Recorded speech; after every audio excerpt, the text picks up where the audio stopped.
तो सर वैसे होता क्या है, जैसे मेरी डेथ, मेरी सोल कहाँ जाएगी? वो दूसरी बॉडी में चली जाएगी एकदम से, या कुछ उसको कूलिंग पीरियड मिलता है, या क्या होता है? तो कूलिंग पीरियड जैसी कोई चीज होती तो है। अच्छा। मतलब हमारे यहाँ जिस कूलिंग पीरियड को अपनी भाषा में हम लोग जो बोलते हैं कि भाई थोड़ा सा अभी तुम घूम फिर के आए हो, थोड़ा शांति रखो वहाँ पे, फिर उसके बाद जाना, थोड़ा सोच समझ के जाना आगे। हाँ राइट। सर जब इतना टाइम हमें दिया गया और हम लोग इतना समझ सोच के अपने सुपर सोल से बात करके हमें वापस भेजा जा रहा है, तो एटलीस्ट उतनी तो हमें अकल दी जानी चाहिए भाई, तुम्हें याद रहे तुम क्यों आए हो, सो दैट हम लोग अपने पाथ से ना भटके। सबसे बड़ी दिक्कत क्या है ना, इस धरती पर आते ही हमारी प्रोग्रामिंग गलत होनी शुरू हो जाती है डे वन से। क्या कभी किसी ने आपको कोई बोला कि आप एक आत्मा? सारा चक्कर इसी पृथ्वी पे चल रहा है, मरण जन्म और भी है, और भी बहुत कुछ है, पृथ्वी के अलावा भी बहुत सारे जीवन है। तो हमारी सोल अलग अलग जगह पे जन्म लेती है, बिल्कुल लेती है, अलग अलग लोकों में लेती है, बिल्कुल अलग अलग लोकों में भी रह चुकी है, अलग अलग पृथ्वियां भी हैं यहाँ पर। मेरा एक जन्म साइरस करके एक प्लेनेट है, SIRIUS, साइरस करके एक प्लेनेट है। हाँ हाँ।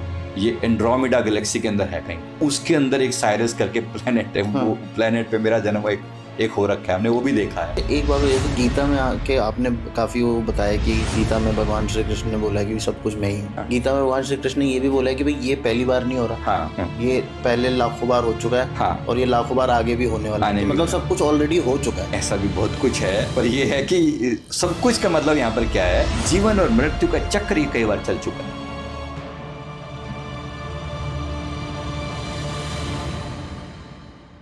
संजीव सर, स्वागत है आपका तरुण शर्मा शो में। कैसे हैं आप सर?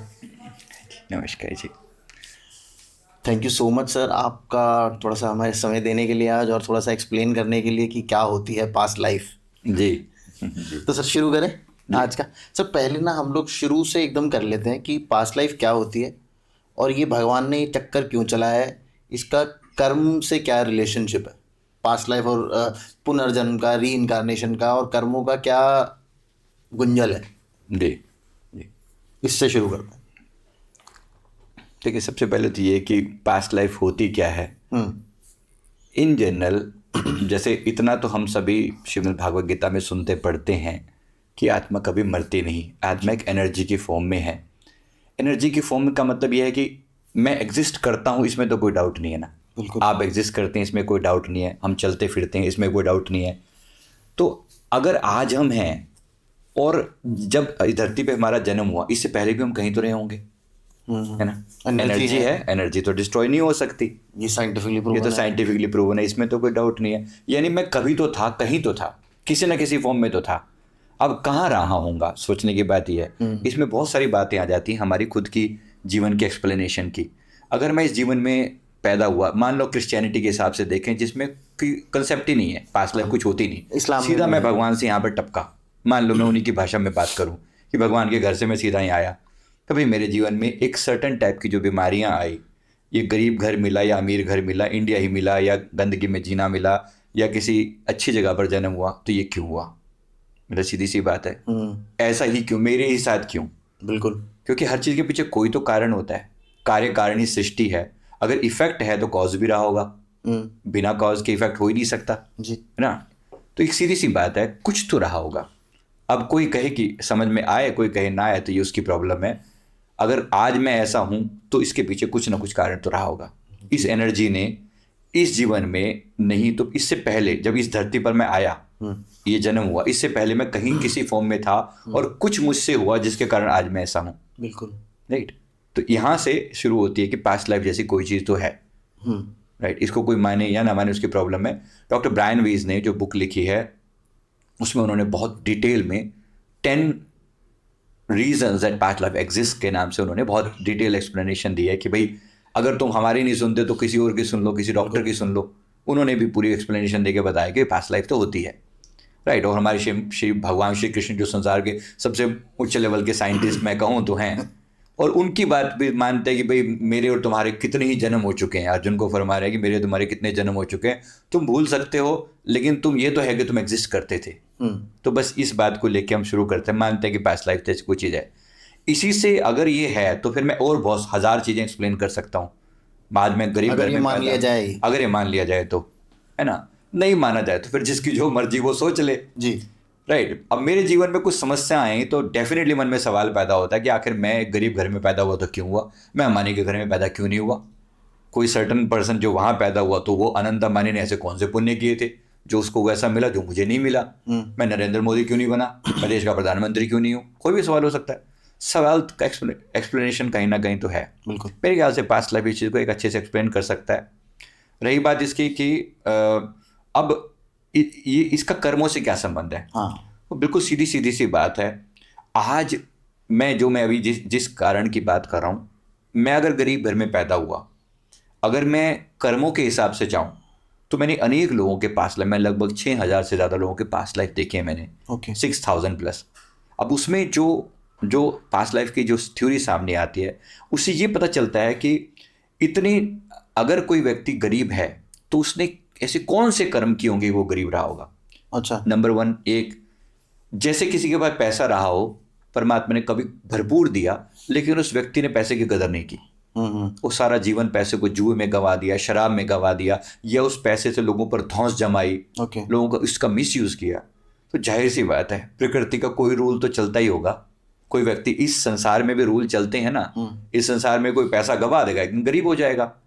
ऐसे ही नेचर के भी कुछ रूल्स हैं, है ना। यहाँ पर भी अगर कोई पैसा बार बार उसका मिसयूज करेगा, परमात्मा यही उसको बोलेगा ना, तो तू एक बार गरीब बन के भी देख देख ना, सीधी सी बात है। तुझे अगर वैल्यू नहीं है, तुझे वैल्यू नहीं है तो एक बार गरीब बन के देख, तुझे समझ में आ जाएगा कि एक रोटी के टुकड़े की क्या कीमत है। जिसके पास कभी जिसने कमी देखी नहीं, जिसने कभी देखी नहीं, वो कभी उसकी वैल्यू नहीं जान सकता। इसलिए परमात्मा किसी को गरीब भी बनाता है।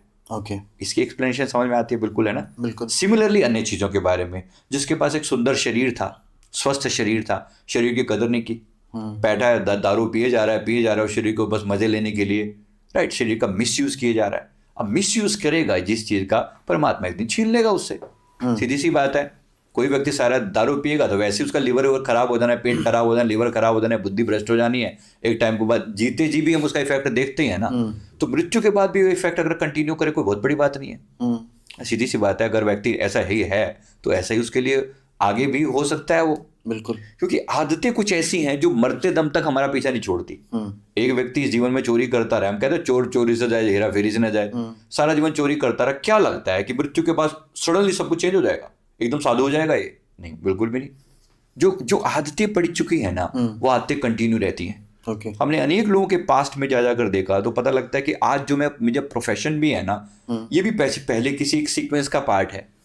मतलब अगर मेरे बचपन से बहुत ज़्यादा इंटरेस्ट था कि मैं मेडिटेशन करूं, अब क्यों हुआ है, अब एक पूछने की बात हो सकती है। 1000 लोगों के अलग अलग इंटरेस्ट हो सकते हैं भाई, ऐसा ही क्यों कि मेरा बचपन से ही किसी की बहुत ज़्यादा रुझान एक सर्टेन टाइप की, किसी का स्पोर्ट्स में बहुत रुचि है जबकि घर में माहौल नहीं है बिल्कुल भी स्पोर्ट्स का, किसी की बहुत ज़्यादा मतलब मुझे पायलट बनना चाहता हूँ, घर दूर दूर तक पायलट का सपोर्ट नहीं करता, कोई मेडिकल फील्ड में जाना चाहता है, क्यों? मतलब कुछ तो रीज़न होगा, कोई तो जीन्स होंगे, कोई तो हेरिडिटरी होगा ना, कुछ बातें तो होंगी ना, बिल्कुल। तो वो हेरिडिटरी को कहूँ मैं उसको कि चलो माता पिता से कुछ संस्कार आए, लेकिन कुछ ऐसी चीज़ें जो माता पिता से भी नहीं मैच करती। ओके, फिर भी लोग ऐसे हैं, मतलब मम्मी पापा ऐसे नहीं थे, घर में कोई ऐसा बंदा नहीं था जो उस फील्ड का हो, राइट। लेकिन उसके बाद भी वो बंदा, अगर वो बनता है, उस फील्ड में जाने की कोशिश करता है और उसमें सक्सेसफुल भी हो जाता है, फिर कुछ तो कारण होगा ना, कुछ कुछ कारण। तो ये सब चीज़ें मतलब कहीं ना कहीं इशारा करती है कि हम एक सीक्वेंस का पार्ट है, इसे हम महाजीवन बोलते हैं। तो ये जीवन जो है, ये 50, 60, 70, 80 साल का जो मैंने जीवन जिया, ये पिछले किसी सीक्वेंस का एक हिस्सा है। इसके बाद भी कुछ होने वाला है। आज मैं जो कर्म कर रहा हूँ, ये मेरा अगले जीवन का के लिए तो एक अनंत जीवन है, मतलब बार बार आना है जाना है, आना है जाना है, चल रहा है, जहाँ पर हम कुछ लर्निंग ले रहे हैं। और हर बार हम कुछ अच्छे कर्म भी कर रहे हैं, वही बुरे कर रहे हैं, अकॉर्डिंगली अपग्रेड हो रहे हैं या डाउनग्रेड हो रहे हैं। मुझे लगता है कि ये एक ठीक ठाक सी एक्सप्लेनेशन होनी चाहिए लोगों की दिमाग में समझ आने के लिए कि मतलब एटलीस्ट। तो सर ये साइकिल है, ये चलती रहेगी? ये साइकिल है, इससे बाहर निकलने को ही हम लोग मुक्ति बोलते हैं। तो वही तो मैं बोल रहा हूँ, अगर ये, क्योंकि अगर हम आदतन है, मतलब आप कह रहे हो कि हमारी सोल को एक आदत पड़ गई है, वो अब उसी उसमें चलती रहेगी। हाँ। जैसे आपकी सोल अगर स्पिरिचुअलिटी को ढूंढ रही है तो वो स्पिरिचुअलिटी ही ढूंढती रहेगी, या अगर कोई क्रिमिनल बन गया है तो वो फिर उसी पैटर्न में उसकी सोल काम करती रहेगी। राइट, लेकिन कोई भी सुधरेगा वो तो सही ना, सुधर सकता है, जाहिर सी बात है। जैसे कोई तभी तो चांस है ना। देखो आप और हम अपने जीवन को भी देखें, आज मैं जैसा हूँ, कभी जैसा भी, मतलब अगर मैं पुरानी अपनी देखूँ तो शायद मैं आपसे 10 साल पहले जो था आज उसमें 1000 गुना बेटर हूँ। Okay, right. इसी प्रकार से मैं हर बंदे को देखूं, आपके जो व्यूअर्स भी जो देख रहे हैं, ये भी कहीं ना कहीं अपनी ज़िंदगी को देखें, पहले से तो हम बेटर हुए ना, अब ये बेटर होंगे तो इसका नेक्स्ट बेटर क्या होगा, उसके बाद बेटर क्या होगा, उससे और बेटर क्या होगा। तो जो सुप्रीमली बेटर है, जो सबसे बेटर है, वो परमात्मा है। ओके। जिसमें सारी खुशियां, सारे आनंद, सारे ऐश्वर्य समाये हैं। जैसे श्री कृष्ण जैसी एक हस्ती जिसमें समस्त गुणों का भंडार है, मतलब ऐसा समझ लो कि, तो ऐसी हस्ती का नाम, फिर वो ऐसे सुप्रीम लेवल पर भी ऐसे भी हैं हस्तियां जो आती हैं। तो क्या हम उस लेवल पर नहीं पहुंच सकते? The answer is yes, why not.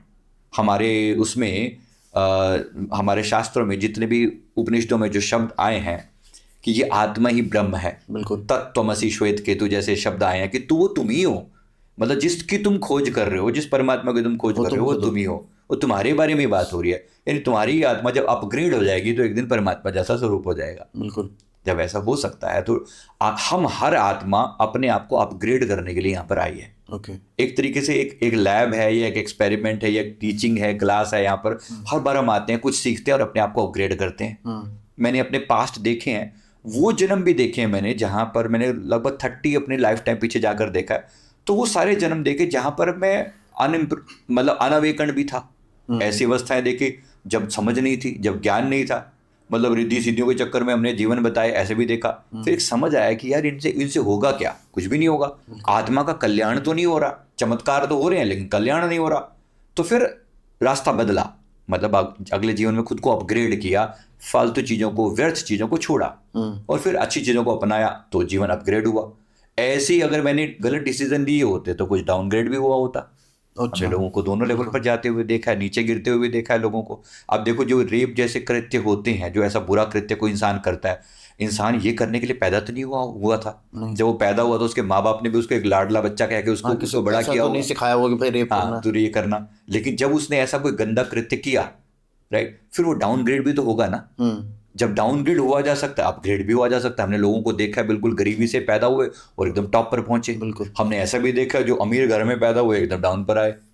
तो कहीं ना कहीं इस आत्मा का अप और डाउन हो रहा है ना। तो आत्मा के अपग्रेड होने की स्थिति को ही हम कह रहे हैं कि ये आत्मा अब जा रही है, मोक्ष की तरफ जा रही है। ये आत्मा अब उच्च लेवल की आत्मा है, ये लेवल एक महान आत्मा है ना। और दूसरी तरफ एक दूसरा रास्ता भी है कि आत्मा डाउनग्रेड हो रही है और नरक की तरफ जा रही है, दुखों की तरफ जा रही है, पीड़ा की तरफ जा रही है। तो अच्छे बुरा इतनी पहचान तो हम सभी को है ही ना, कम से कम इस आत्मा के बारे में। तो सर वैसे होता क्या है, जैसे मेरी डेथ हुई, मेरी सोल कहाँ जाएगी? वो दूसरी बॉडी में चली जाएगी एकदम से, या कुछ उसको कूलिंग पीरियड मिलता है, या क्या होता है? तो कूलिंग पीरियड जैसी कोई चीज़ होती तो है। अच्छा। मतलब हमारे यहाँ जिस कूलिंग पीरियड को अपनी भाषा में हम लोग जो बोलते हैं कि भाई थोड़ा सा अभी तुम घूम फिर के आए हो, थोड़ा शांति रखो यहाँ पे, फिर उसके बाद जाना, थोड़ा सोच समझ के जाना आगे। हाँ, राइट। भाई मैंने जो देखा है, जिसको हम आफ्टर लाइफ बोलते हैं, लाइफ आफ्टर लाइफ करके ब्रायन वीज ने बहुत सारी किताबों की सीक्वेंस लिखी है, एक नहीं दो नहीं।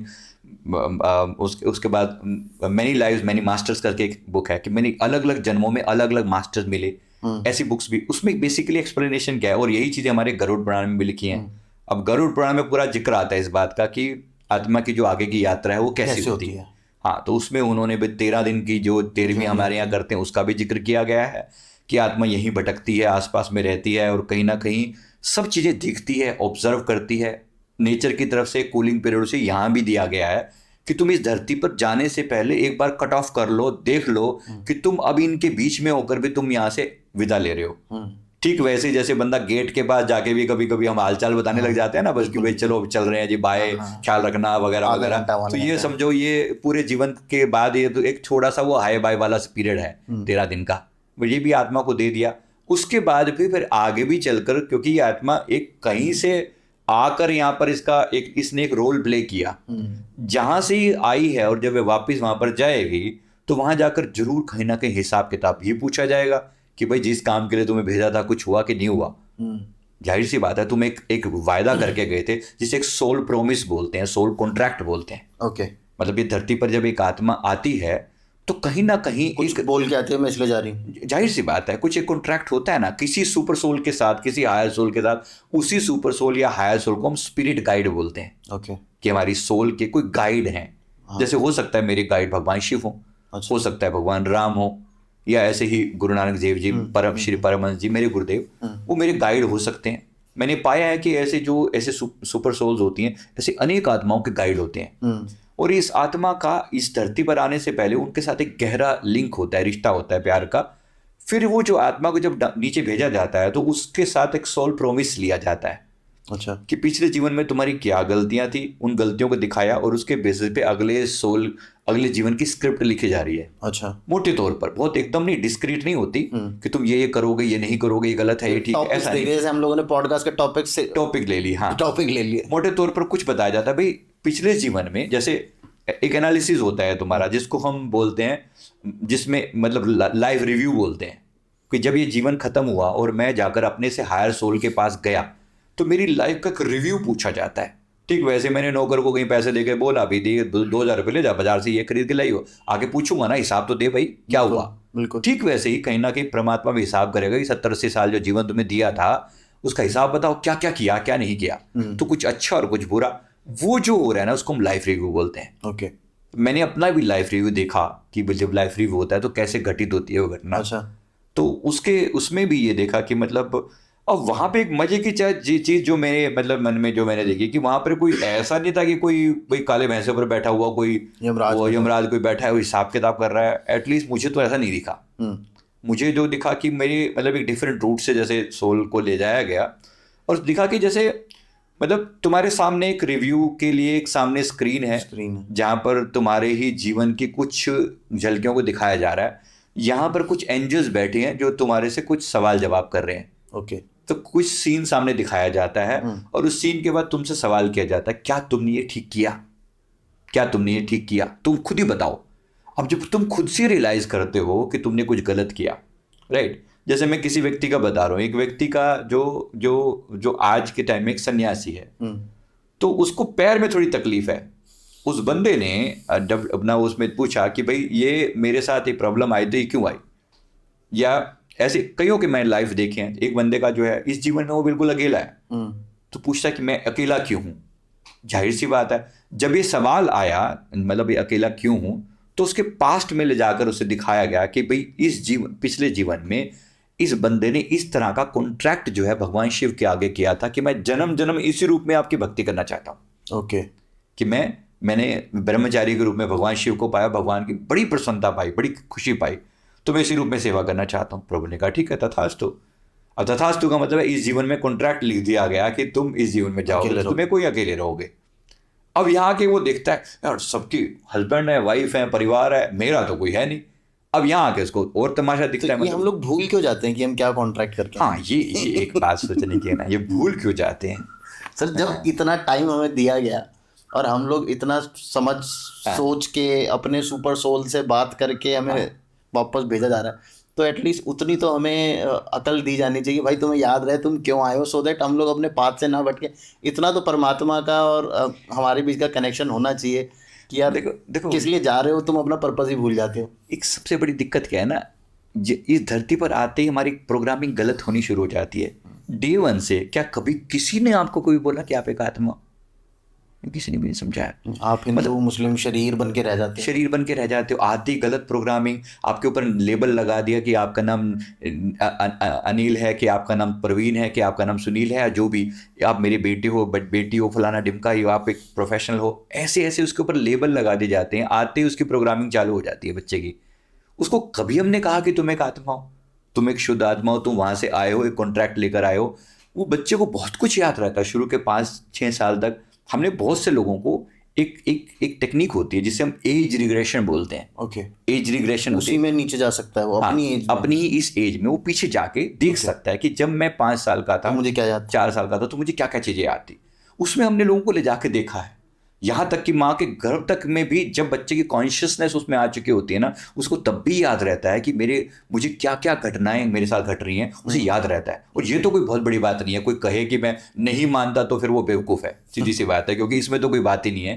क्योंकि इस जीवन का तो कम से कम ट्रू होगा। चलो पिछला जीवन की बात अभी थोड़ी देर के लिए छोड़ दें तो इस जीवन में कहीं ना कहीं हमारे एक्सपीरियंस में रहा होगा, राइट। गर्भ की इस वेबसाइट का birthpsychology.com, जरा उसमें बहुत डिटेल में उन्होंने यही एक्सप्लेनेशन डाली हुई है कि बच्चा जो माँ के घर में जो चीज़ें फील करता है, देखता है, उसके बाद जो बचपन के जो शुरू के जो 2-4 साल बिताता है ना, उस दौरान उसके जीवन में जो इंप्रेशन डाले जाते हैं, उसके कारण उसका पूरा जीवन कैसे इम्पैक्ट करता है। इस बात के बड़ी विस्तार से उन्होंने चर्चा की हुई है और पूरी साइंटिफिक है वो। तो मेरा मतलब क्या है कि जब बच्चे को कहीं ना कहीं तो इस जीवन में भी वो चीज़ें परमात्मा ने पूरा जुगाड़ किया हुआ है, पूरे सिस्टम बनाए हुए हैं। पर लेकिन सर ये 5 साल की जगह अगर 15-20 साल तक याद रखने वाला सिस्टम कर देते याद तो थोड़ा इजी नहीं हो जाती लाइफ? देखो, भगवान की तरफ से गलत कुछ भी नहीं हुआ है, लेकिन हम लोगों ने भी तो भुला दिया ना पूरा। आप सोचो, आपको याद ही ना लगने दी जाए किसी चीज के बारे में, बचपन से आपकी गलत प्रोग्रामिंग हुई जी। बचपन से ही आपको एक गलत तरीके से प्रोग्राम किया गया। यही तो हमारे ये सोच के देखिए, गुरुकुल परंपरा में कितना इजी हुआ करता था कभी। बिल्कुल। ये कोई आज ये हमारे इतिहास ही की बात हो रही है, हम कहें कि वो इतिहास नहीं था तो इतिहास तो था हमारे, हमने देखा है कि ऐसे करके। लेकिन सर गुरुकुल तो सिर्फ ब्राह्मणों के लिए ही वायबल ऑप्शंस थे। नहीं, सभी के लिए थे, कहीं ना कहीं लोग पढ़ते तो थे ही ना पहले भी। पहले भी लोग, बच्चे, आम सामान्य लोग भी तो पढ़ते थे ना, ब्राह्मण वैश्य शूद्र, इनके लिए भी हुआ तो करते थे, चाहे वो सेम स्कूल नहीं होते थे, डिफरेंट होते तो थे ना। तो ये भी कहीं ना कहीं पढ़ते तो थे ना, तो कहीं ना कहीं वो ज्ञान की बातें समझाई तो जाती थी ना। बिल्कुल। आज हमारा वो कट ऑफ ही कर दिया गया, हमारी पूरी यूनिवर्सिटी जला दी गई। नालंदा यूनिवर्सिटी जलवाने के पीछे क्या कारण था? कि हम अपने इतिहास से कट ऑफ हो जाएं। बिल्कुल। वरना अगर थोड़ी सी बातें आज हमारे दिमाग में होती है, आज हम जीरो से शुरू करते हैं, हमें लगता है कि डॉक्टर ब्रायन वीज को पढ़ेंगे तो समझ में आएगा पास्ट लाइफ क्या होता है। संजीव मलिक बोल रहा है, पागल बैठा हुआ है। प्रॉब्लम है ना, क्योंकि आज हम तो किसी गिनती में भी नहीं आ रहे ना उस तरीके से। जबकि मैं कहूँ कि मैंने किसी नालंदा यूनिवर्सिटी में मैंने कुछ किताबें मेरी भी लिखी हुई हैं वहां पर। अच्छा। ये मेरी मैं अपनी खोज बता रहा हूँ। आपने पास्ट लाइफ में जाकर देखा है? पास्ट लाइफ में मैंने उपनिषदों की टीकाएं लिखी थी मैंने। अच्छा। मैंने अपनी टीकाएं, मुझे याद है बहुत अच्छे से, राम मूर्ति मेरा नाम होता था, 1135 में मेरा जन्म हुआ था। अच्छा। तो ये इन सब के ऊपर टीकाएं लिखी थी। लेकिन बात यह है कि अब वो सब बातें तो गई ना, बिल्कुल, वो जला ही दिया गया ना, वो इतिहास ही खत्म कर दिया गया। तो अब कोई इस बात को आज कहे तो फिर हम पागल लगते हैं कि हम तो कुछ और ही बोल रहे हैं। कोई अंग्रेज आके समझाएगा तो दिमाग में ऐसी मानसिक गुलामी है, कोई अंग्रेज बोलेगा तब समझ में आएगा कि हाँ ये ठीक कह रहा है। बिल्कुल। जबकि उनके कल्चर में पास्ट लाइफ, रीइंकार्नेशन जैसा कुछ है नहीं। ये तो अब जाके उनको पल्ले पड़ने लगी है कि भाई ये ईस्टर्न कल्चर वाले, अब देखो ना, समझ में कुछ तो आ ही रहा होगा। ये बैठ के जो हरे राम हरे कृष्णा इस्कॉन वाले कर रहे हैं, इनको भी तो कुछ पल्ले पड़ ही रहा होगा ना। ये कोई पागल थोड़ी बैठे हैं अब इनको। बिल्कुल। कि भाई ऐसा क्या आनंद है, ये जो एक व्यक्ति प्रभुपाद जी जैसी हस्ती जो है ना, जाकर जब बोल के आए कि भाई ये करो तुम्हें आनंद आएगा, अभी इनके कुछ तो पल्ले पड़ रहा होगा कि जो इनके पास नहीं है। बिल्कुल। तो बस इतनी सी सोचने की बात है। कहीं ना कहीं we have to go back to our culture. आज भी ईस्ट और वेस्ट, हमारा इंडिया इज द बेस्ट, वो होने ही वाला है। भारत माता की जय जयकार। तो बात समझने की, अपने कल्चर से दूर होने के कारण ही हम चीज़ों को भूले हैं। ऐसा नहीं है कि चीज़ें थी नहीं, वरना श्रीमद् भागवत गीता शुरू से पढ़ाई की होती है, सवाल ही ना पैदा हुए होते। बिल्कुल। भगवान श्री कृष्ण सीधे सीधे फरमा रहे हैं कि मेरे ही लाखों जन्म हो चुके हैं, तुम्हारे भी लाखों जन्म हो चुके हैं, क्या तुम्हें समझ में नहीं आती? मतलब तुम मेरा ही रूप हो। तुम मेरा ही रूप हो। अब सीधे सीधे बोल रहे हैं कि मेरा अंश है तो ठीक है मेरे से। तो ये सारी बातें श्वेत केतु की जो मैंने अभी बोला, तत्त्वमसि श्वेत केतु अहम ब्रह्मास्मि, जैसे वेद वाक्य शुरू से हमारे यहाँ पर थे। ये अलग बात है कि हम उनको भूल के आज जीरो से शुरू करें। ओह अच्छा, ये भी कोई साइंस है क्या? साइंस तो है भाई। तो सर मतलब आपके अकॉर्डिंग जब हमारी डेथ होती है, हम ऊपर जाते हैं, जो हमारे सोल गाइड्स होते हैं या स्पिरिट गाइड्स होते हैं, वो हमें पूछते हैं कि भाई इस बार तुम करके क्या आए हो, क्या क्या काम किए तुमने, कुछ सही किए कुछ गलत किए, फिर उसके अकॉर्डिंगली फिर हमें आगे की जर्नी प्लान करनी होती है। मतलब समझो कि उस जीवन में जो जो कमियां रही ना, उसी के अकॉर्डिंगली हमारा एक सोल कॉन्ट्रैक्ट जैसी चीज होती है जो लिख दी जाती है। बिल्कुल। अब किसी बंदे ने कोई गलती करी, फॉर एग्जाम्पल जैसे मैं उस एक सन्यासी का बता रहा था, वो सन्यासी यहीं पे हमारे मतलब नोएडा में रहता है बंदा। उसका हमने पास देखा, उसके थोड़ी सी पैर में चलने में थोड़ी तकलीफ थी। उसने कहा कि भाई, उसने देखा उन्हें पास में, पूछा कि क्या मेरे को क्या मैंने गलती करी। तो पता लगा कि एक दिन वो जो सन्यासी कुछ जीवन में भी कहीं खाना वाना ऐसे बना रहा था, कुछ रोटी वो बनाया उसने, और कोई कुत्ता जो है ना उसकी रोटी लेके भाग गया। अब कुत्ता उसकी रोटी लेकर भाग गया। अब इसको कुछ और, भाई और मेरी रोटी लेगा ऐसे करके बड़ी मुश्किल से दिन भर मतलब भीख मांग के, मतलब ऐसे मांग तांग के ना रोटी एक कमाई थी, तो भूख लगी हुई थी, तो थोड़ा कुत्ता ले गया। थोड़ी ने कोई लकड़ी पड़ी तो ऐसे मारी, तो उसके लगी, उसके पैर पे लगी, उसको चोट लगी, तो उसका वो प्रॉब्लम होगी। अब ये सीन उसको उसमें दिखाया गया। ओके। जब लाइव उसका रिव्यू हुआ तो उसमें दिखाया गया, और फिर उससे पूछा गया कि क्या देखो, एक कुत्ते को इस बात की सजा देना कि एक रोटी मात्र के लिए सजा देना, क्या ये उचित था? उसने कहा नहीं, गलत है, जाहिर सी बात है, उसको भी भूख लगी थी, है तो वो भी एक प्राणी, तुम भी एक प्राणी हो, तुम्हें भूख लगी थी, तुम कमा के खा सकते, कुत्ता तो नहीं खा सकता। कुत्ते ने खाई अपनी, अगर वो खा ली तो तुम्हें इतना क्रोधित होने की बात नहीं थी। तो उसने कहा कि मैं फील करता हूँ मेरी गलती है। अब गलती है तो उसका प्रायश्चित कैसे करोगे? मैं भी उसी रूप में उस दर्द को झेलना चाहता हूं जो उस कुत्ते ने झेला। ओके। इस वजह से उसकी लाइफ में उसको ये तकलीफ problem लिख है। दी गई कि भाई ये तकलीफ तुम्हें इतने समय तक झेलनी पड़ेगी, जितने समय तक उस कुत्ते को बचा हुआ जीवन में तकलीफ झेलनी पड़ी उतने साल तुम्हें भी ये तकलीफ झेलनी पड़ेगी। सर इसमें ना एक सवाल और निकल के आता है हाँ जी। कि अगर हमने जो पिछले जन्म के कर्म करे हैं उसकी सजा हमें अगले जन्म में मिलेगी, सजा या जो भी सीख जो भी होगी, पर हमारे ही धर्म में बहुत क्लियरली नर्क और स्वर्ग के मेंशंस हैं हाँ जी। कि भाई आप इस जन्म में ये करते हो तो आप अगर आपने ये बुरे काम किए हैं तो आपको इस टाइप की सजाएं मिलेंगी। आई थिंक एक पूरा शास्त्र है इसको लेके। हाँ तो जब हमारी सोल जब ऊपर गई मर के, उसको नर्क भोगना पड़ा, अब हमारे तो जो हमने गलत काम करे हैं हम तो क्लियर हो गए ना, अब नर्क की सज़ा हमने भोग ली, अब फिर वही कर्मों की सज़ा हमें हमारे इस जन्म में भी मिलेगी।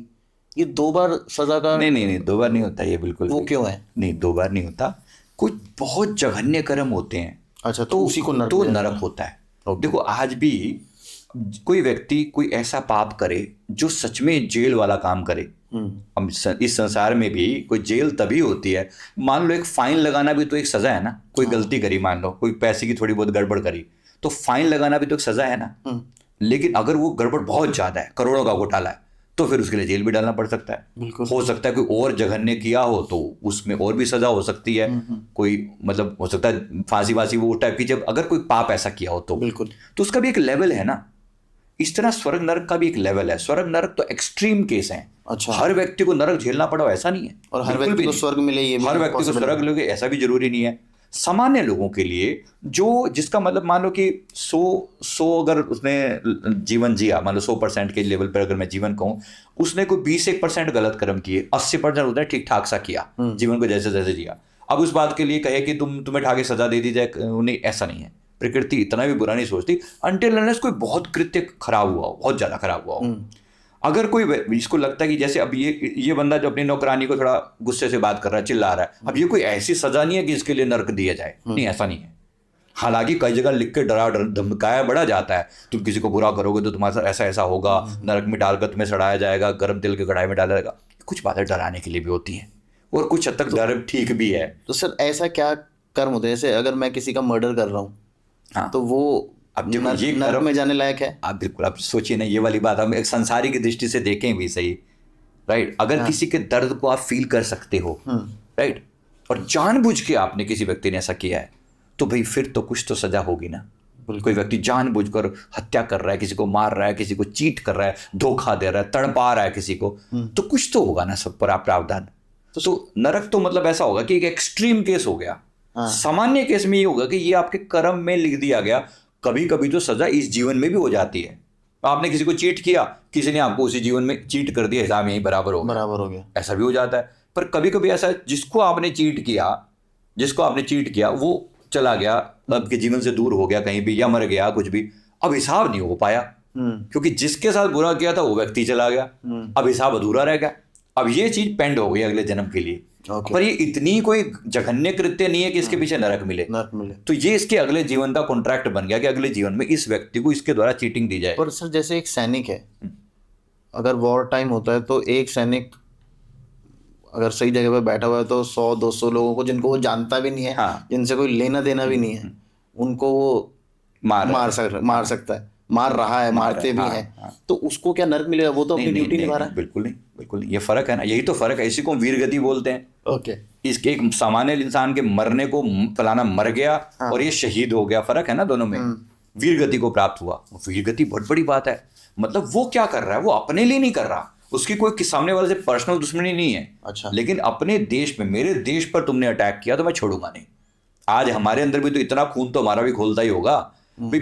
पर्सनली तू मुझे कुछ मर्जी कह ले, लेकिन अगर देश के बारे में बात करें तो फिर खून खोल जाएगा, फिर तो है ही ना। मतलब भगवान के उसमें भी देश डेफिनेटली कॉन्सेप्ट है। धर्म सर्वोपरि है। मतलब धर्म का मतलब यहाँ पर एक उसका धर्म क्या है, मतलब एक सैनिक का धर्म क्या है, देश, वो उसके लिए धर्म है। मेरे लिए भी, अगर हम अपने लिए बात करें, हमारे लिए भी कहीं ना कहीं देश सर्वोपरि होना चाहिए। हालांकि इतना हम लोग इतना पैट्रियटिज्म को वो नहीं करते नहीं है, लेकिन होना तो चाहिए। बिल्कुल। मर मिटने की जो ना वो कहीं ना कहीं मन में होनी चाहिए ना कि देश के लिए अगर जरूरत आन पड़ी तो, राइट। तो उस वे में अगर कोई चाहता है तो उसके लिए डेफिनेटली सजा का प्रावधान नहीं है, नहीं। ओके। बल्कि हो सकता है कि उसके लिए उसको इसी बात के लिए स्वर्ग मिले। अच्छा, हाँ बिल्कुल, क्योंकि वो अपना फर्ज पूरा कर रहा है ना, वो अपना धर्म निभा रहा हाँ वो अपना धर्म निभा रहा है। एक व्यक्ति जो लड़ने के मरने के डर से सेना में शामिल ही नहीं हुआ, भाई मैं तो घर खेती बाड़ी करके गुजारा कर लूंगा, मैं तुम जाओ लड़ो मरो, मुझे तो लड़ना नहीं है, लड़ना नहीं है, तो भाई गुलाम होना है क्या? एक व्यक्ति जाके सबके बिहाफ पर लड़ रहा है, कोई अपने लिए थोड़ी लड़ रहा है वो, जब वो सबके बिहाफ पर लड़ रहा है तो वो ऐसा कार्य कर रहा है जो प्रशंसा के लायक है, जिसे हम शहीद, अगर वो चला गया तो शहीद बोलेंगे वीर गति को। भगवान श्री कृष्ण भी अर्जुन को ये बोला कि अगर तू युद्ध कर, युद्ध में अगर तू वीर गति को प्राप्त हुआ तो तुझे स्वर्ग मिलेगा, और अगर तूने जीत लिया तो फिर धरती का सुख भोगेगा, वीर भोग्या वसुंधरा। तो बात वही उस वाली बात है ना। तो इसीलिए मतलब दोनों चीजों में उसके मुकाबले में जो बंदे ने कायरता दिखाई, नहीं मैं तो डर गया, मैं तो नहीं जाऊंगा, मैं तो फ्रंट पे नहीं लड़ूंगा। अब ये सोचो उसके कंपैरिजन में देखो, ये बंदा जो लड़के मर भी गया तो भी स्वर्गों में जा रहा है, और ये बंदा जो बच गया लेकिन उस बचने के बावजूद भी इसका अगला जन्म करप्ट हो गया, खराब हो गया, ये उस वेग से नहीं जिएगा। इसलिए कुछ लोग देखते हो बड़ा स्लो सा छुटका मुटका सा जीवन जीते हैं, मतलब ना के बराबर, जिए कि ना जिए पता भी नहीं चला। और कुछ लोग थोड़ा सा जीवन भी जीते हैं लेकिन इतना प्रचंड होता है उनका जीवन कि दुनिया को लगता है यार बंदा क्या जीवन जी के गया है। ये फर्क होता है इन लोगों में जिन्होंने डिसीजन कैसे लिए होते हैं ऐसे। अच्छा सर, ये एक बात बताइए, सारा चक्कर इसी पृथ्वी पे चल रहा है, मरण जन्म और भी हैं, और भी बहुत कुछ है, पृथ्वी के अलावा भी बहुत सारे जीवन है। तो हमारी सोल अलग अलग जगह पे जन्म लेती है, बिल्कुल लेती अलग है, अलग लोकों में लेती है, बिल्कुल अलग अलग लोकों में भी रह चुकी है, अलग अलग पृथ्वियां भी हैं यहाँ पर, और यहीं पर है। हाँ मतलब इसी ब्रह्मांड के अंदर। मेरा एक जन्म साइरस करके एक प्लेनेट है, SIRIUS, साइरस करके एक प्लेनेट है। हाँ हाँ, ये एंड्रोमेडा गैलेक्सी के अंदर है कहीं, जो हमारे बगल वाली जो एंड्रोमेडा गैलेक्सी हमारी मिल्की वे है, हाँ तो उसके अंदर एक साइरस करके प्लेनेट है। वो प्लेनेट पे मेरा जन्म एक हो रखा है, हमने वो भी देखा है। तो मतलब उस प्लेनेट पे लाइफ है, मतलब उस पे भी लाइफ है, तो चाहे ढूंढे तो मिल सकती है चीजें। अब धीरे धीरे खोज हो रही है ना। बात है कि हम अपनी गैलेक्सी से बाहर तो निकले भी, टेक्नोलॉजी इतनी एडवांस नहीं हो रही ना, पर जन्म वाइज अगर देखते हैं तो yes it is there, definitely है। हमने में से और भी बहुत सारे लोग हैं जिन्होंने अपना पिछला जन्म किसी दूसरे प्लेनेट पे देखा हुआ है। हमने ऐसे ऐसे जीव देखे जिनके लंबे लंबे कान ऐसे हुआ करते थे, बड़े कान, या वो जो एक छोटा सा मुंह, और जैसे कई बार एलियन टाइप के दिखते हैं, ऐसा भी हमने देखा हुआ है कि भाई ये सब भी पॉसिबल है, ये भी होता है। तो और उनमें भी यही कर्मों का सीन चल रहा है। कर्मों का ये सिद्धांत जो है वो अटल है, इसके ऊपर कोई किसी के ऊपर वो नहीं। जहां जो गलती करेगा वो उसकी सजा उसके लिए हर हालत में है, हर हालत। ये जानवरों के लिए भी लॉ अप्लाई होता है सर? लॉ ऑफ कर्मा जानवरों के ऊपर पूरी तरह से उस वे में अप्लाई नहीं होता, जैसे मतलब जिस वे में हम समझते हैं। अगर एक शेर एक हिरण को मार के खा रहा है, ये कोई उसके लिए कर्मा नहीं है, उसकी नेचर है। वो उसके लिए कर्म नहीं है कि तुमने हिरण को क्यों मारा। एक इंसान हिरण को मारता है, उसके लिए कर्मा है, क्योंकि उसके पास चॉइस है, राइट। वो भी अगर किसी मजबूरी में कर रहा है जहां उसके पास ऑप्शन ही ना हो, या मरूं या अपना शरीर को मर जाने दो, सामने हिरण उसको मार के अपने आप को बचाऊं, रक्षा करूं, दोनों में जमीन आसमान का फर्क है।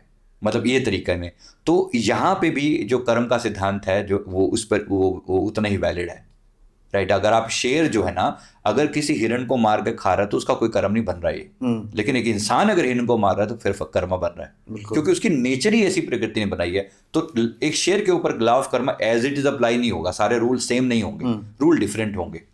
हालांकि उसके ऊपर कर्म का सिद्धांत नहीं चलता। इनको भोक्ता यूनिया में कैटेगरी में मानते हैं कि इनको पता क्या है, इनके अंदर कोई समझ थोड़ी है कि मैं अच्छा कर दूं कि मैं बुरा कर दूं या ऐसा कर दूं, उसके अंदर कोई समझ नहीं है, इसलिए उनको सिर्फ भोक्ता यूनि कहा जाता है।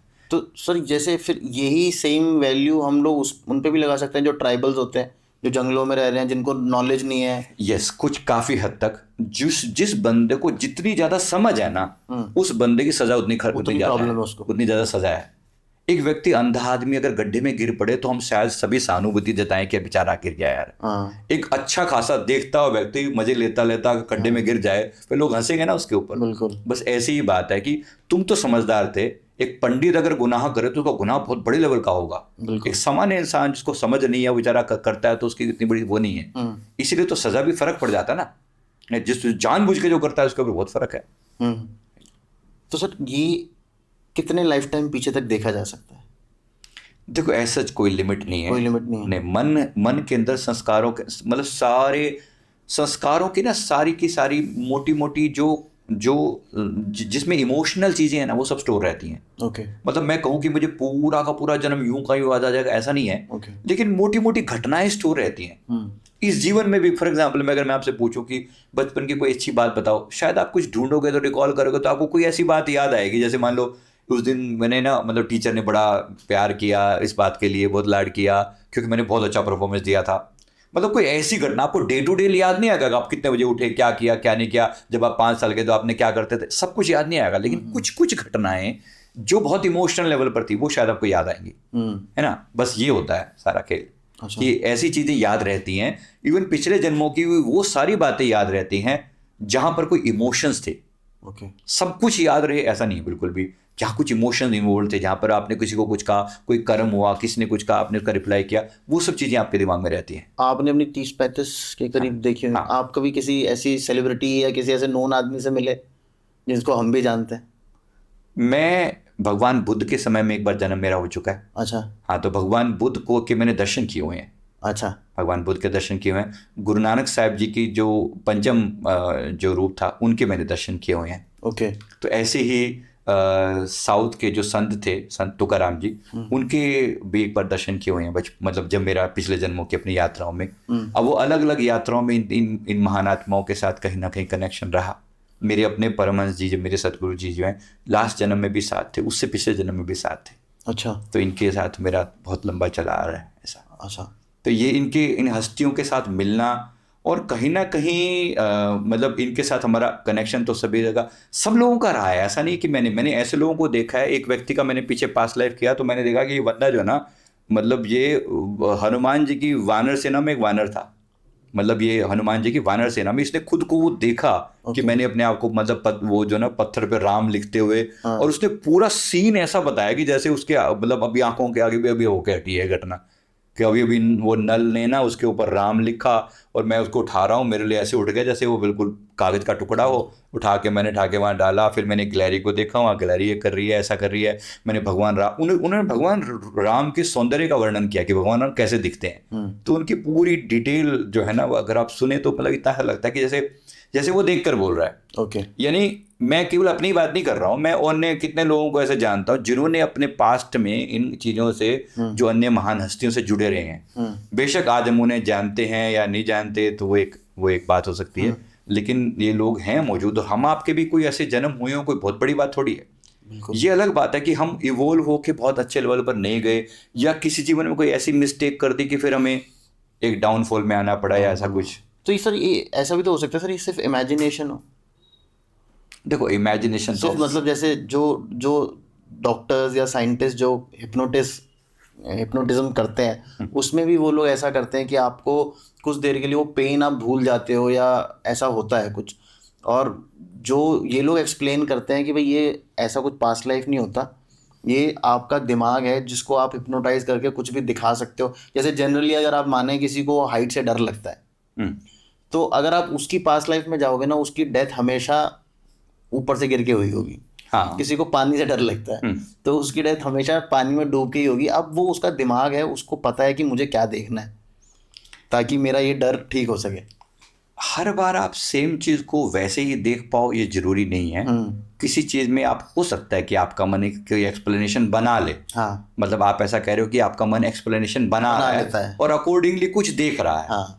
लेकिन हर बार ऐसा होना जरूरी नहीं है कि भाई हमारी बनाई हुई चीजें ही दिखाई पड़े। ओके अब परिवार में एक सदस्य जो है ना, भाई पत्नी को आज मेरे को तकलीफ दे रही है, राइट, तो ये जरूरी नहीं कि ये बंदा जब देखेगा तो कि मैंने पत्नी को तकलीफ दी थी और इसीलिए मेरे साथ ऐसा हो रहा है।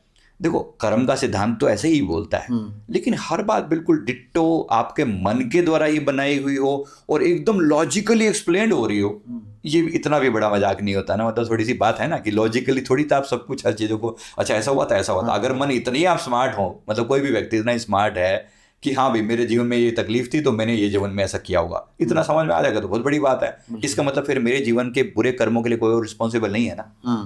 मतलब फिर मैं ही गलत हूँ, मैंने ये गलतियाँ करी हैं।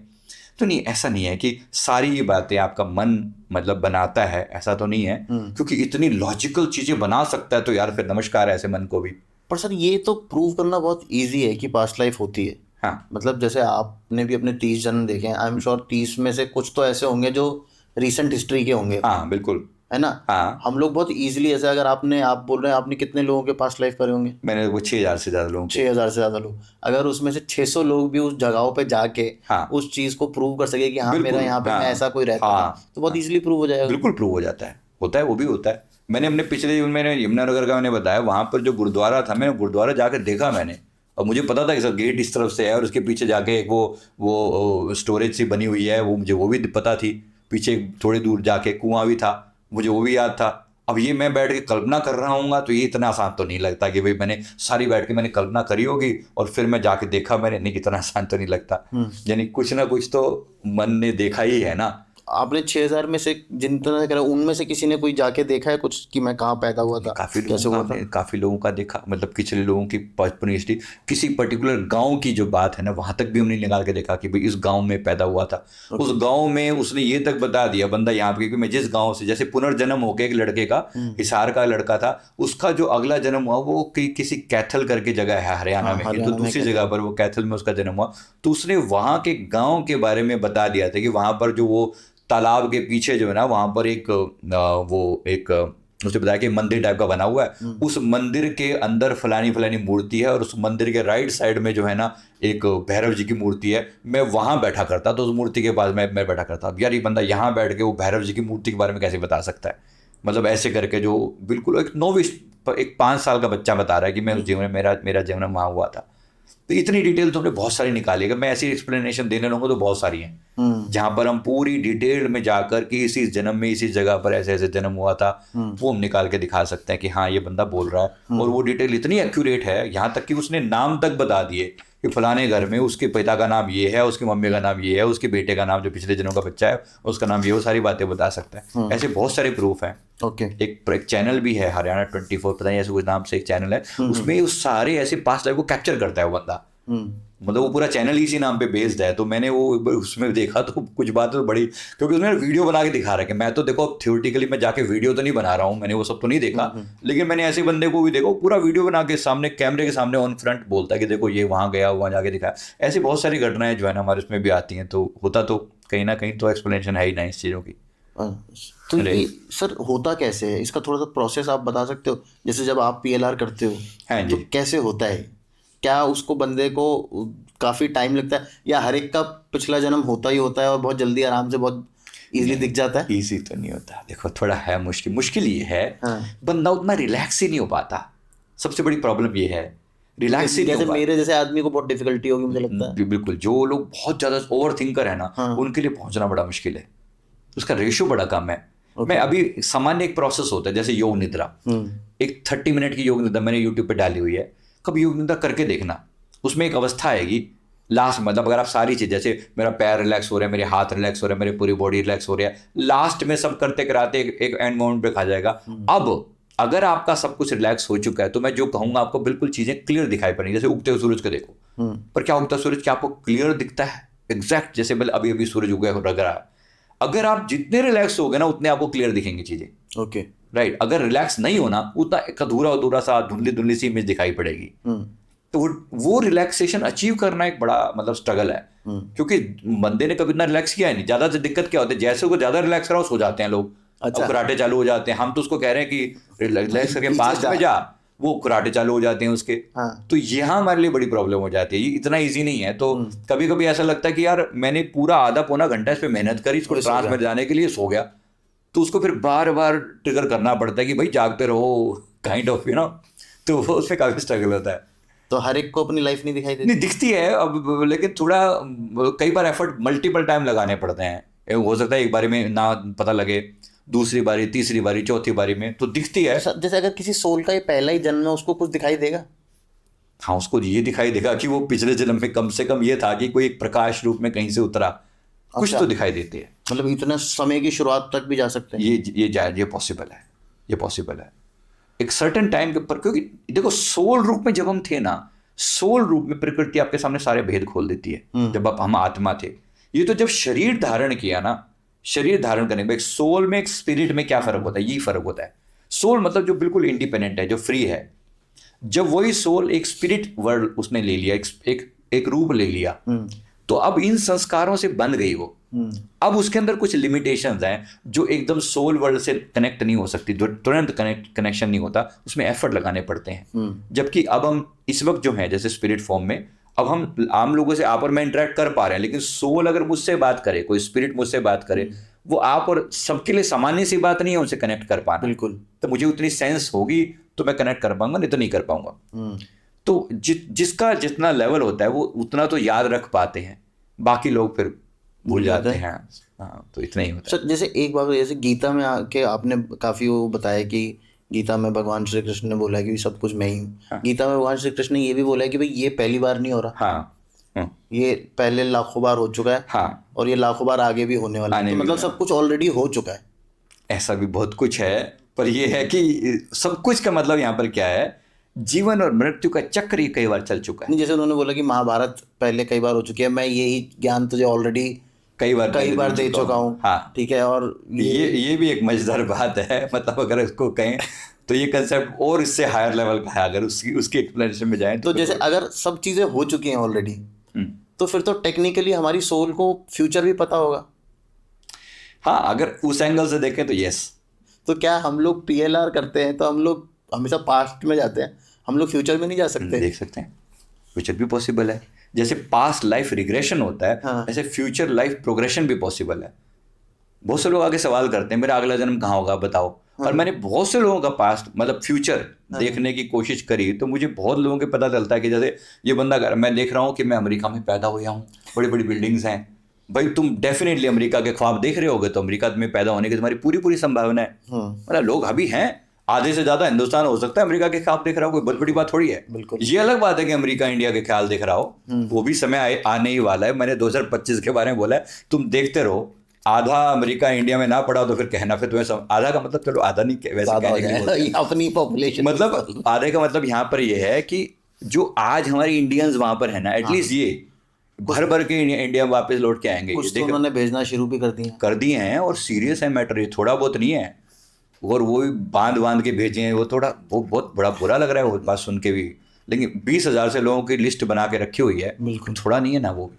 मतलब ये अब ये तो जो ये किसी के ख्वाब ख्यालों में था। ये अक्टूबर 2024 में 8 अक्टूबर 2024 को मैंने वीडियो डाला था, उसमें ये चीज़ हमें दिखाई दी थी हम सबको। अच्छा। कि इंडियन भर भर के वहाँ से यहाँ भेजे जा रहे हैं। ओके। तब जब मैंने उस वीडियो में डाला हुआ, तो वीडियो कोई भी देख लेता, 8 अक्टूबर 2024 का वीडियो है, रात को 6:30 बजे पब्लिश हुआ था। उसमें मैंने ये बोला था कि ऐसा टाइम हमें दिख रहा है आगे आके, कि ये जो है ना, ये घटना दिख रही है हमें होती हुई। अब ये घटना कहीं ना कहीं सोल लेवल पर हम मतलब देख पा रहे हैं। और मेरे अलावा और भी कुछ लोगों ने बाद में डिक्लेयर करी थी कि इंडियंस की NRIs की घर वापसी के ऊपर बहुत चैनल्स के ऊपर ये चीज़ पब्लिश हुई थी। तो कुछ ना कुछ तो है, एक कलेक्टिव कॉन्शियसनेस हमारी इस लेवल पर अगर पहुंच जाती है तो हम सेम टाइप की इन्फॉर्मेशन को भी रिकॉल कर सकते हैं। अब देखिए, किसी के ख्याल में भी था कि ऐसा होने वाला है? कल तक तो कोई भी नहीं सोच रहा था। जब उसने ग्लोब मास्टर में अपने बंदों को भर के जो है ना 104 से ज़्यादा लोगों को भेजा है, तब जाके वो चीज़ इतनी अब लाइमलाइट में आ रही, मीडिया उसके ऊपर इतना कुछ बोल रहा है। ये बात हमें 4 महीने पहले कहाँ से समझ में आ गई? कुछ तो सोल लेवल पर भी चीज़ें होती हैं ना। बिल्कुल। यानी कुछ चीज़ों के बारे में एक नॉलेज पहले से अवेलेबल है। ये अलग बात है कि हमारी बुद्धि उतनी सूक्ष्म हो और मैं जाकर उस इन्फॉर्मेशन को पढ़ पाऊँ तो वो दिखता है। देखो 2030-31 के आसपास जब हम बार बार बोल रहे हैं कि चाइना के टुकड़े होंगे, या इवन अमेरिका भी, जो यूनाइटेड स्टेट्स ऑफ अमेरिका, ये नहीं रहने वाला। अच्छा। ये दिख रहा है कि यूनाइटेड नहीं रहने वाला, इसके कई स्टेट छोड़ के खाली अमेरिका बचेगा। खाली अमेरिका वो दिखेंगे आप अभी। ये हम बोल रहे हैं ना, ये मतलब मैं बोल रहा हूँ मैंने अपने तरीके से, जितना मैंने समझा है। अगले 5-6 साल के अंदर आप देख लो, आप एग्जैक्ट 31 में होगा कि 32 में होगा, ये थोड़ा सा भी वो है, लेकिन ये होगा, ये डेफिनेटली होगा। हमारे जीवन काल में देख कर जाएंगे कि ये जो America, United state of America ना, यूनाइटेड नहीं रहेगा। जैसे USSR के साथ हुआ। USSR आज केवल रशिया बचा है ना। बिल्कुल। बस ऐसे ही देखिएगा यहाँ पर ये जो चाइना है ना, इसके भी ऐसे दिखाई देंगी। ब्रेक होगा, ये ब्रेक 8 से ज़्यादा टुकड़े होते दिख रहे हैं इसके। अच्छा। मैं आपको वैसे मतलब ये चीज़ें इसलिए बता रहा हूँ कि भाई ये जो हमें दिख रहा है ना, जो आज, और यूके जो आज यूनाइटेड किंगडम के नाम से, कभी जहाँ पर सूरज अस्त नहीं हुआ करता ना, आप देखना इसके टुकड़े कैसे होंगे। इसके अंदर अभी भी 5 स्टेट हैं, उसमें अलग अलग जो मतलब इंग्लैंड और वेल्स और करके इनको मिला के आयरलैंड, और इनको मिला के बनाओ ना, ये देखना इसका क्या हालत होने वाली है। प्रकृति छोड़ती नहीं है किसी को। इन्होंने इंडिया के अखंड इंडिया को तोड़ के अलग अलग किया ना, अब समय बताएगा इनको कि खुद कैसे टूटते हैं। वैसे भारत के वापस अखंड होने का कुछ चांसेस? भारत अखंड पूरी तरह से हो पाएगा ये तो नहीं, लेकिन विश्व गुरु के रूप में जरूर जाना जाएगा। भारत को अखंड होने के लिए और बड़ी मेहनत करनी पड़ेगी, क्योंकि अब वो नेचर बदल गई ना। मतलब मैं क्यों चाहूंगी कि आप पाकिस्तान या इंडिया मिल जाएगी, आप चाहोगे क्या? मैं तो नहीं कभी चाहूंगा। मतलब वो समय गया, वो समय के बहाव में चीजें बह गई तो बह गई तो बह गई, कुछ चीजों को जाने दो। लेकिन जो आज भी जैसे हम हैं, सनातन का प्रचार होगा और ये अखंड है, ये जो चीज है ना, मतलब सनातन का जो प्रचार है, सनातन सर्वोपरि होगा। पूरे वर्ल्ड का एक मेजर पॉपुलेशन सनातन की शरण में आएगा। वो तो ऑलरेडी सर हो ही रहा है। हो रहा है, बड़ी बात है ना। ये किसने सोचा था? कि कल्पना में था क्या? हम सोच रहे थे कि एक दिन मुस्लिम और ये सब का राज सब जगह पर हो जाएगा, पर ये उल्टा कैसे हो रहा है? 76 मिलियन लोगों ने कुंभ में स्नान लिया है। हाँ, तो बात बड़ी है ना। कहाँ से हो रहा है ये? कुछ तो है ना, कुछ तो उस प्रचार का खेल है ना। 2025 से लेकर अब जो टाइम पीरियड दिखेगा ना, लोगों को सारे धर्मों से छोड़ के एकमात्र शरण मिलेगी तो यहाँ मिलेगी, क्योंकि यहाँ पर मुक्ति का रास्ता है। बाकी सब तो बात ही नहीं करते। आप सोचिए ना, अब क्या क्रिश्चियनिटी की बात करूं, मैं किसी को अच्छा बुरा नहीं बोल रहा हूं, लेकिन उस बस इस जीवन के बाद कोई जीवन ही नहीं है, बात खत्म। बस तुम्हारा बस अब सिर्फ जाओ पड़े रहो कब्र के अंदर और तुम वेट करो अगले जन्म में तुम्हारा। वैसे इस पे अगर बात करी जाए कि ये बिलीफ सिस्टम भी अगर मैं मान लूं कि भाई हमारे जो हम मानते हैं वो होता है, हाँ। जैसी मेरी सोच है वैसी मेरी सृष्टि है। अब क्रिश्चियंस तो बिलीव ही नहीं करते पास्ट लाइफ में या आगे आने वाले जन्म में। वो तो कहते भाई इसी जन्म में जो किया है, हाँ, यहीं सब ऊपर जाके तुम्हारा जजमेंट डे होगा, उसके बाद तुम्हारी आत्मा को या नरक में भेजा जाएगा या स्वर्ग में। हाँ, सेम विद इस्लाम। हाँ। अब क्या उनकी सृष्टि इसी हिसाब से चेंज हो जाती है? नहीं इतनी, अब कुछ तो आप सृष्टि के रूल थोड़ी सोच सकते हो। मैं कहूँ कि मैं अमेरिका में जाऊंगा और मैं लेफ्ट साइड ड्राइविंग करूंगा, मैं ही हूँ, मैं तो ऐसे करूंगा, जाके देख लो। जब आप जाओगे तो पता चलेगा लेफ्ट साइड ड्राइविंग वहां पर क्या होती है। राइट है करनी ना, पड़ेगी। जाहिर सी बात है ना। अब ऐसे थोड़ी जहाँ भी जाने के बाद ऊपर के रूल अलग आप ख्याल अपने ख्याल में थोड़ी जा सकते हो वहां पर। हाँ। अपनी सारी चीजें आपके ख्याल से थोड़ी होंगी कि अमेरिका मेरे हिसाब से थोड़ी चलेगा, और जैसा चलेगा वैसा चलेगा। मुझे जाकर समझना है कि वहां पर क्या है। तो हर बात सिर्फ अपने ख्यालों से नहीं होती ना। देखो, कर्म प्रधान विश्व रच राखा, हम ये सुनते आए हैं, कॉज एंड इफेक्ट है। मैं किसी का मर्डर कर दूं इस जीवन के अंदर, मैं 10 लोगों को दुखी करूं, परेशान, फिर कहूंगा अरे जो होगा जजमेंट डे पे देखा जाएगा, सो व्हाट, अभी तो खा लूं, खाओ पियो एंड बी मैरी, अभी एंजॉय करो, जो होगा देखा जाएगा। नहीं, ऐसा नहीं है। कर्म का सिद्धांत हमें इस जीवन में कर्म करने पर भी सतर्क करता है। ओके भैया सोच समझ के कर, हिसाब तेरे को ही देना है एक दिन, जरूरी है ना। तो उस तरीके से हिंदू सनातन धर्म जो है ना, बहुत सेंसिटिव है, बहुत सी चीजों को देखकर कर रहा है। जो ये एक जीवन वाला जो कंसेप्ट है ना, बड़ा डेंजरस है। इसका मतलब है बस ऑप्शन ही नहीं है हमारे पास, ऑप्शन ही नहीं है कुछ भी, खत्म। उसके बाद तो योग कर लिया, उसके बाद तो तुम नरक की आग में सड़ोगे अगर तुमने कुछ गलत कर दिया तो। बस फिर से व्हाट, मतलब कोई सैल्वेशन का कोई चांस नहीं है। मुक्ति की उन्होंने बात ही नहीं करी है, मोक्ष की बात ही नहीं करी है। स्वर्ग है कि नरक है, हम तो गिनते ही नहीं। स्वर्ग नरक किस गिनती की बातें हैं, अगर सही बात देखी जाए तो। सही बात है। हम तो बात ही करते हैं मुक्ति की। इन्होंने मोक्ष नाम की चीज इनके समझ में नहीं आती। मतलब साइकिल ऑफ ट्रांसमाइग्रेशन, जीना मरना चलता रहेगा। फिर मृत्यु के बाद फिर तुम स्वर्ग नरक भोगने के बाद फिर क्या होगा?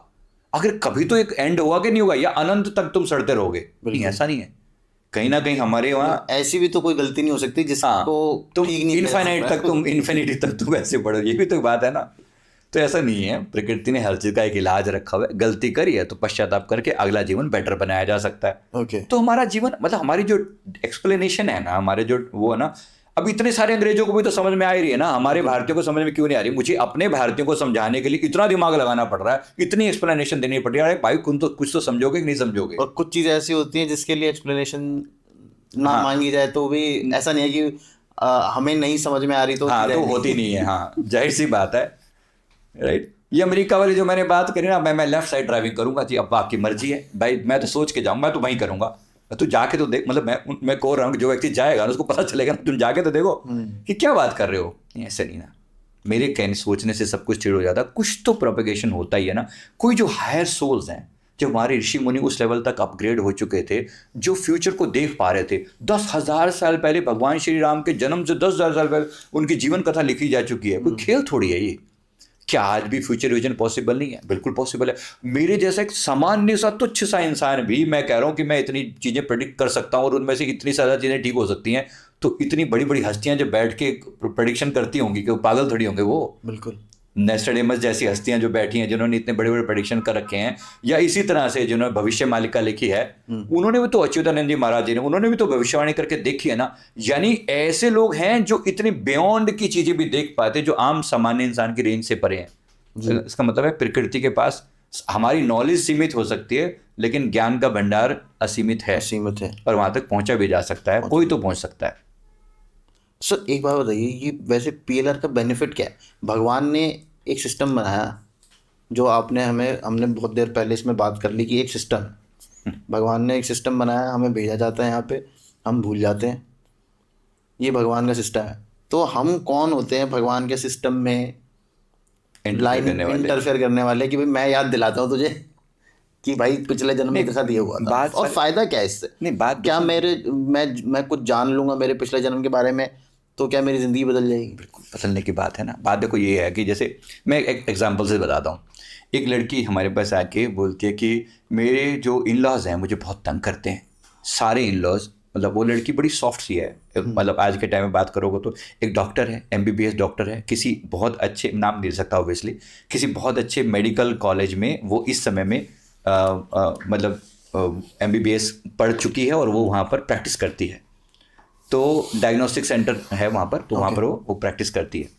उसने कहा कि भैया मेरे साथ ना मेरे सारे इन लॉज जो है बड़े तकलीफ देते हैं मेरे को, और सारे इन लॉज तकलीफ देते हैं मेरे। एक सास ससुर देवर देवरानी जेठ जेठानी ऐसे 5-6 लोग मिलकर सब टॉर्चर करते हैं, मतलब दहेज की वजह से, जाति तुम्हारी मैच नहीं करती है, ऐसी वैसी करके बहुत सी बातों के ऊपर मेरे को कमेंट करते हैं और टॉर्चर करते हैं। मुझे लगता है मैं सबसे बुरी तरह से तंग आ चुकी हूँ, और मैं तो अब या तो इनके ऊपर केस वूस कर दूंगी, और मैं मतलब जैसे भी करके मुझे छुटकारे का कोई उपाय बताओ।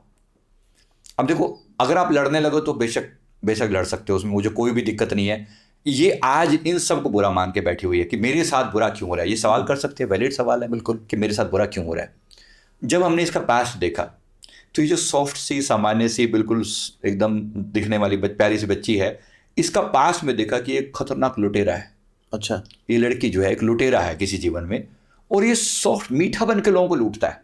ओके, मतलब मीठा बन के, मतलब एक तो होगा कि गुस्से में ठग डरा टाइप का जो होता है। हाँ, ठग। तो लुटेरा मतलब ऐसे ही करके जो लूट रहा है, लेकिन प्यार से लूट रहा है, अपना बना के लूट रहा है। किसी से, भाई मैं किसी से प्रॉमिस किया, मेल था, किसी लड़की से प्रॉमिस किया कि मैं तुम्हें शादी वादी करूंगा ऐसा करके, तो घर से पैसा ला दे, पैसा लेके अपना चलता बना। किसी बूढ़ी औरत को बोला कि मैं तेरा बेटा हूँ, उसके पास कोई पैसा वैसा रहा होगा, मैं तेरा बेटा हूँ, मैं तुम्हारी सेवा करूंगा, ऐसा वैसा, तो जैसे ही अपने पास पैसा आया लेके निकल लिया। ऐसे अनेक लोगों का लूट के अपना जीवन का गुजारा किया। ऐसे इसने कुछ 10-12 लोगों को लूटा।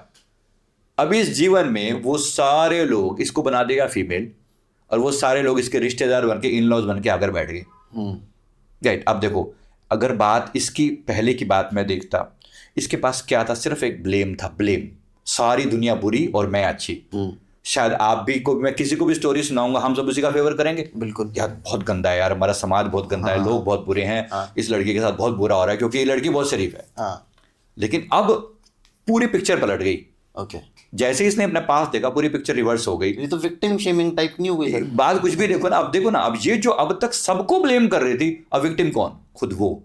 कि मैंने गलतियां कर रखी, मैंने एक एक व्यक्ति को तड़पाया, और उसने खुद देखा अपना पास। मजे की बात है, वो चलेगी भी पास में, और उसने खुद देखा। उसने कहा कि मैं देख रही हूं कि मैंने अभी अभी उस बुढ़िया औरत का पैसा उठाया और मैं निकल के वहां से भाग लिया सवेरे, मतलब लिया, मैं जेंट्स की फॉर्म में था। तो पूरा देख रही है वो, उसको सीक्वेंस को इवेंट बाई इवेंट में देख रही है। अब जब पूरी चीजों को कंपाइल करके दिखाया उसको, अब बताओ किसका दोष है? अब सोचो, ये जो लड़की अभी सारे जहान को बुरा कह रही है, अब बुरा कौन? वो खुद। और जब मैं बुरी हूं तो अब रिकवरी कैसे होगी? अब रिकवरी ये है, नेचर से पूछा गया, यूनिवर्स से पूछा हमने, एंजल से पूछा, तो उन्होंने कहा कि भाई अब इन लोगों की तुम सेवा करो, यही तुम्हारा इस समय का भोग, इसी समय का जो कर्म है, इसका जो रिजल्ट है वो ये है, इस जीवन में इन लोगों की सेवा करो। अगले साल भर अगर तुम इनकी सिंसियरली सेवा कर लोगे, तुम्हारे लिए सुधर जाएंगे, इनका बिहेवियर तुम्हारे प्रति चेंज हो जाएगा। और शी डिड दैट। मजे की बात, उसने बात को फॉलो किया। उसने कहा भैया मैं आपके बात पे विश्वास करती हूँ क्योंकि मैंने खुद देखा है, now I can see that कि मेरी गलती है। साल भर उसने दिल लगाकर सबकी सेवा करी, जो भी कहा सबने सहती रही, और साल भर के अंदर पूरी स्टोरी चेंज हो गई। पूरी, हर व्यक्ति जो बुरा लग रहा था, everybody got favourable for her, and now she is the queen of that house. मतलब अब वो उस घर की जैसे एक रानी की तरह से, भाई अब सब मेरे फेवर में है, सब मेरा अपना है। इस बात को करीब हो गए 5-6 साल, मतलब, लेकिन मैं बात को याद करता हूँ तो मुझे अभी भी पीछे भी उसका मैसेज आया होता कि भैया आप, मैं उसे फोटो भी भेजी कि भैया देख लो, ये वही घर है जहाँ से मुझे दुत्कारा जा रहा था। समय है ना। बात है कि अगर मैं ब्लेम गेम ही खेलता रहता, सारी जिंदगी में लड़ता ही रहता, सारी जिंदगी यही लोग बुरे हैं, यही लोग बुरे हैं, और फिर मेरा कर्मा कभी पूरा ना होता, इस लेडी का कर्मा कभी पूरा ना होता। फिर दूसरा, ये ब्लेम गेम करती रहती, मान लो इसे लड़ झगड़ के अलग भी हो जाती, कर्मा तो छूटता नहीं, क्या पता केस कर देती तो सारे अंदर भी हो जाते। सारे अंदर भी हो जाते। अब ये कर्म का, अब उन्होंने पिछले जीवन में भी भुगता, वो इस जीवन में भी मान लो जेल भुगतते, तो कितना बुरा हो जाता है। ये प्रकृति का न्याय ऐसे तो ना होता। तो शुक्र है इस लड़की को समझ आ गई। फिर क्या वो उसका बुरा ना सोचते? अगर मान लो जेल चले जाते, क्या उसको छोड़ देते? फिर अपने मन में फिर वो ऐसी एक्सप्लेनेशन रहते, इसको नहीं छोड़ेंगे, एक बार हम बाहर आए सही, या किसी तरीके से। अब जो ऐसे इंटेंशन के साथ अगर मरते तो अगला जन्म फिर खराब होना था इनका। बिल्कुल। तो ऐसे अनंत तक ये साइकिल चलता। बाहर कब आ सकते हैं? जब उनमें से एक व्यक्ति अपनी गलती स्वीकार कर ले और माफ कर दे सामने वाले को, तो वहां से जो पूरा का पूरा सिस्टम है चेंज होगा, साइकिल चेंज हो जाती है। ये बंदा वहां से अपनी मुक्ति की राह पकड़ेगा। ओके। अब ये लड़की मुक्त हो गई, आज वो एक क्वीन की तरह से जीवन भी जी रही है खुशी से। एट द सेम टाइम अब उसके मन में कोई ब्लेम नहीं है, बल्कि दूसरों को भी शिक्षा देती है कि भैया गलत नहीं करना, वरना ब्लेम ही करती रहती। अगर वो अलग हो भी जाती, उनको जेल भी करवा देती, तो खुद भी रहती ये बहुत बुरे हैं, बहुत बुरे हैं, बहुत बुरे हैं, और वो भी कहती है बहुत बुरी है, बहुत बुरी है, बहुत बुरी है, और ये सदा का सिलसिला चलता रहता। पास्ट लाइफ से क्या हुआ? सिर्फ उसकी वो एक्सप्लेनेशन उसको सही समझ में आ गई और वो इस चीज से बाहर निकल आई। मतलब आपको अपनी प्रॉब्लम्स का रीजन पता चल जाता है, तो आप एक तरीके से उससे दोस्ती कर लेते हो। उससे दोस्ती कर लेते हो, उसको उस प्रॉब्लम को निपटने के और तरीके आपके सामने आ जाते हैं। राइट। अब इसी को एक दूसरे तरीके से देखो, जैसे मैं एक इसका, अब वो एक लेडी बोल रही है कि मेरे साथ चीटिंग हो रही है, मेरा हस्बैंड मेरे से चीट करता है। चीट भी ऐसे मतलब इतना बुरा, उसने कहा कि मेरे सामने किसी दूसरी औरत को घर ले आता है। अब वो दिखने में आज के टाइम में कोई भी सुनेगा तो किसको कितना बुरा लगेगा, भाई ये क्या मजाक है यार। कोई बोलेगा ये सब मर्द लोग ऐसे हैं फलाना, कोई भी एक्सप्लेनेशन दी जा सकती है। अब इसका जो पास्ट देखा हमने, इसने कहा कि मेरे साथ ऐसा करता है, वो मेरे सामने दूसरी लेडी को घर ले आता है, इसका हमने पास्ट देखा। ये जो लेडी आज अपने आप को एक बिल्कुल सॉफ्ट सोबर सी वो अपने फॉर्म में कह रही है ना, पीछे देखा कि यही लेडी किसी समय में गुलाम लड़कियों को खरीद के लाती थी। ये जेंट्स था, ओके, और ये लड़कियों को खरीद के अपने घर में गुलाम बना के रखता था। और उस समय तो खरीद बेच चला करती थी, पहले की बात है, मतलब से 150-200 साल पहले की बात है। तो उस समय देखता था कि ये लड़कियों को खरीद के घर पे लाता, और घर में एक बीवी पहले से है, मतलब एक पत्नी पहले से है, उसके सामने बैठकर दूसरी औरत के साथ ये वो कर रहा है, एग्जैक्टली सेम डिट्टो उसके साथ यूं का यूं हो रहा है। अब किसकी गलती है? बात ये है ना कि आप कहीं न किसी को ब्लेम करो, आप दिल को समझा लेते हो कि ये इसमें कहीं ना कहीं मेरी गलती है जो मेरे साथ हो रहा है। गलती बिल्कुल। बात ये है पास्ट लाइफ आपको और क्या बता रहा है। नहीं तो इन चीजों की एक्सप्लेनेशन को डॉक्टर आपको दे देगा कि या कोई आपको कहीं से मिल जाएगी एक्सप्लेनेशन, कहीं नहीं मिलेगी।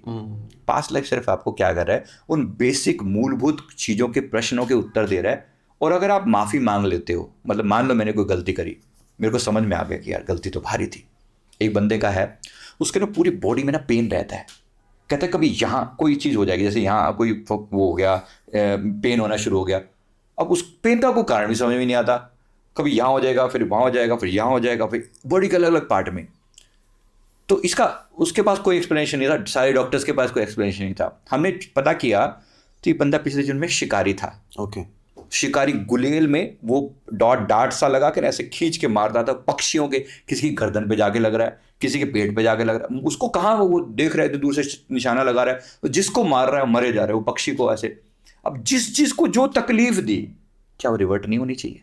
बिल्कुल। लॉ ऑफ कर्मा क्या कह रहा है, तुम किसी को भी हिंसा बर्दाश्त नहीं है। तुमने कैसे हिंसा करी? क्या पक्षी का जीवन जीवन नहीं है? उसका भी जीवन है। अब उसको दर्द हुआ, उसको तकलीफ हुई, अब वही दर्द इस बंदे को होता है। ओके। अब ये बंदा फिर इससे पूछा कि अब मैं क्या करूं, तकलीफ तो है। तो हमने कहा सिंपली भाई माफी मांगो। पहली बात तो फर्स्ट माफी मांगो, अपनी गलती को रियलाइज करो। दूसरा, पक्षियों की सेवा करो, जो तुम कर सकते हो उनके लिए दाना वाना डालो, पानी वानी डालो। उसने कहा कुछ 40 दिन के करीब उसने ऐसा किया, मतलब पक्षियों को दाना डालना और मन से माफी मांगना कि हे भगवान मुझे माफ कर दो, मैंने गलती करी, मेरी गलती को लिए माफ कर दो। कुछ 40 दिन के बाद उसने कहा कि मेरा जो पेन वेन जो बॉडी में लगा करता था ये कुछ 10% के आसपास रह गया। अच्छा, मतलब जो पेन मेरे जीवन भर से नहीं पीछा छोड़ रहा था, 40 दिन लगातार माफी मांगने से और इनको फीड करने से जो पेन 100 था वो 100 का 10 रह गया। तो कुछ तो है ना। बिल्कुल। बात है कि कुछ मानो तो ठीक है, नहीं मानो तो फिर मर्जी। ये तो फिजिकल प्रॉब्लम भी ठीक हो जाती है, तो फिजिकल प्रॉब्लम भी ठीक हो सकती है, ना सिर्फ मेंटल, ना केवल मेंटल। राइट। चेंज है तो चेंज है, बिल्कुल है। बिल्कुल। भाई कहीं कुछ तो मानोगे ना। है तो सही, ठीक है। संजीव सर, ये समय हमारा अब ख़त्म हो गया है। थैंक यू सो मच, आप स्टूडियो में आए और बहुत अमेजिंग तरीके से आपने जो हमारा पूरा पास्ट लाइफ के बारे में जो भी मेरे सवाल थे वो समझाए, और मुझे अमेजिंग मज़ा आया। होपफुली हमारे ऑडियंस को भी उतना ही मज़ा आएगा ये देख के।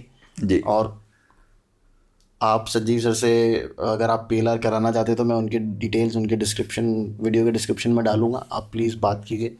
और बहुत अमेजिंग तरीके से सर ने हमारे कल्चर को समझाया है, हमारे शास्त्रों के में जो क्यों हमको एक ये बार बार इस जन्म के चक्कर में घुमाया जाता है, ये समझाने की कोशिश करी आज हमने। मैंने आपको वीडियो पसंद आए तो प्लीज़ चैनल को सब्सक्राइब ज़रूर कर दीजिए। एक लाल कलर का बटन होता है वीडियो के राइट साइड पे, उसको दबा दीजिएगा। बेल आइकन ज़रूर दबाइए ताकि आपको नोटिफिकेशन मिले कि जब भी हम लोग नया वीडियो डालते हैं आपके पास एक नोटिफिकेशन आ जाए कि एक नया वीडियो आया है, वो ज़रूर कर लीजिएगा। कमेंट ज़रूर कीजिए कि संजीव सर आपने ये गलत बोली, हमें ये बात पसंद नहीं आई। अगर आपको कुछ बात पसंद आई है तो प्लीज़ कमेंट कीजिए कि ये बात आपने बिल्कुल सही बोली है और इस चीज़ का हमको प्रमाण और ऐसा है। आपके साथ कभी कुछ ऐसा हुआ है कि आपके या आपकी जानकारी में कोई ऐसा है जिसने अपनी पास्ट लाइफ रिग्रेशन करी है और उसने जाके उसको चेक किया है कि हाँ मेरे साथ ऐसा कुछ हुआ था? तो प्लीज़ ज़रूर कमेंट में हमको ज़रूर बताइए, शेयर ज़रूर करो वीडियो को, और देखते रहो Tarun Sharma show. Stay safe, stay healthy, and जय श्री राम।